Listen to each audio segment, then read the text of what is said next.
So the New York Post editorial board accusing the federal government of using social media giants to censor Americans who oppose the president's policies. Vivek Ramaswamy is a biotech entrepreneur and the author of a great book, best-selling book, Woke Incorporated. And he is here now. Let me just read to you a little bit more from the New York Post, saying that for sure the net is full of loons promoting utter idiocy as supposed fact. But the way to counter misinformation isn't censorship, and it's certainly not having the feds lean on social media firms to do the censoring. The Post has been targeted repeatedly by social media for solid, factual reporting. We can only think such outrages would get worse if Facebook and companies start trying to enforce some government version of the truth. Vivek, your thoughts? Well, look, I agree with them that the right answer to bad speech isn't less speech, it is more speech. But the more precise issue here is the government coordination with these social media companies. Because conventional wisdom, Dana, says that if you're a social media company, you're a private company, you're free to decide what does and doesn't show up on your website. And that's true when you're actually acting as a private company. But what we are seeing today is that these companies are coordinating directly with the White House, taking instruction from the federal government, the party in power, to decide what speech goes and what speech doesn't. And what I say is that if it is state action in disguise, then the Constitution still applies. These companies ought to be bound by the First Amendment when they're taking and doing the bidding of the state. Shana Chappell was writing on Facebook. He's talking about these 13 service members dead. It said, it seems Instagram took it upon themselves to delete my account due to Biden's negligence, ignorance, and him being a traitor. I'm going to assume that Facebook is going to delete me next. Instagram, you cannot silence me. You deleted my account because my son's blood is on Biden's hands. 13 heroes' blood is on Biden's hands. On it goes. You had the story over the weekend about GoDaddy deleting an account in Texas based on the abortion law that was passed down there.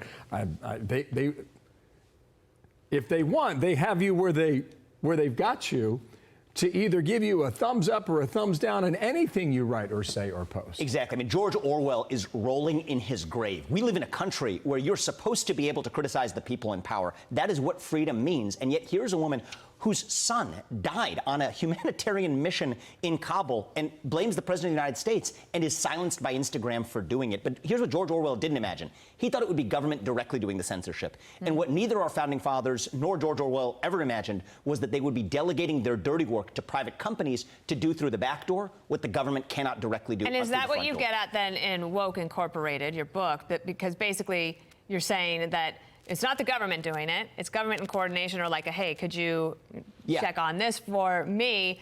And then the corporations are all too willing to do it? Exactly. It's mutual back scratching. And that's crony capitalism 2.0. Very different than 1.0, where right now, this is now a new hybrid of big government and big business that I think is the real threat to individual liberty today.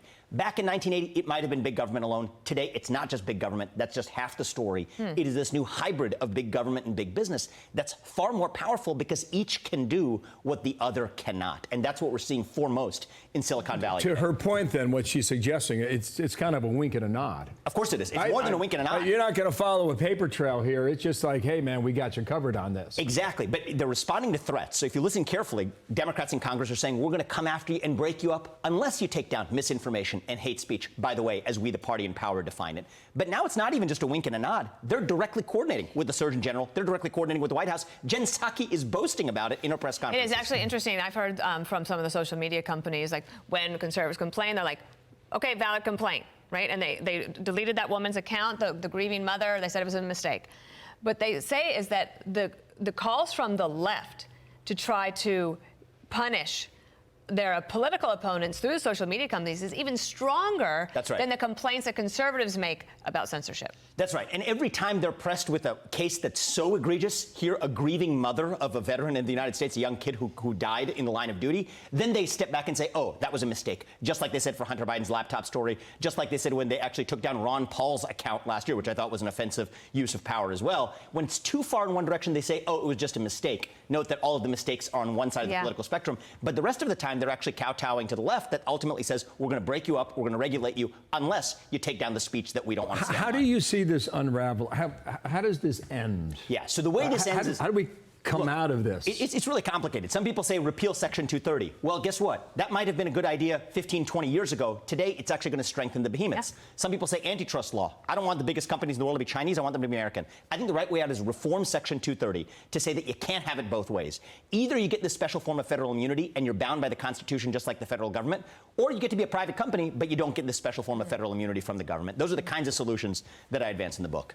Book's great, and it did very well, right? New York Times Woke bestseller, Inc. number 2, It's I out think. hardback. As a debut. Hardcover Congratulations. now, too. So, Vivek, great to see you. Thank you, guys. Thanks for coming back. It's interesting. It takes a while to write a book, and it's like it's coming out at just the right time as everybody's talking about this. Well, thank you very much, Dana. Appreciate that. Thanks for being here.